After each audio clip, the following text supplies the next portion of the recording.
umuntu ajya kwiba yavayo ngo urakoze Yesu yava mu burayi ngo Yesu we negeze kumva uzumve za filime z'amaporono uziko banamuzaba arimo avuga ngo arimo avuga izina ry'Imana. Oh God, oh God, my God.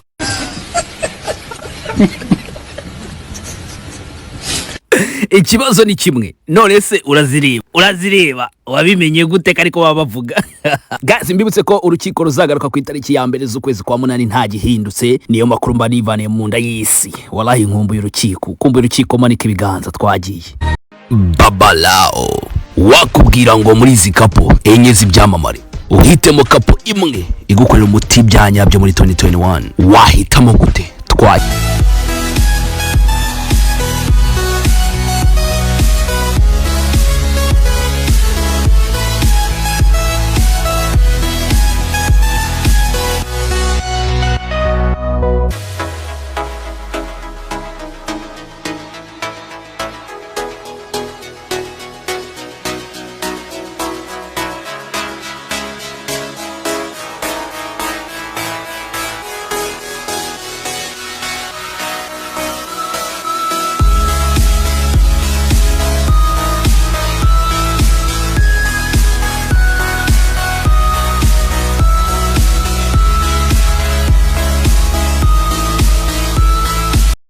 Harabonje numva biyivugisha ngo mu muco nyarwanda urabona ngo kwihakana umubyeyi ni bibi ngo kirazira kikaziririzwa. Nkubwije ko yuko yari papa wanje arimo gutera gutyo bazunguza gutyo namwihakana bikaciyo byakagiye.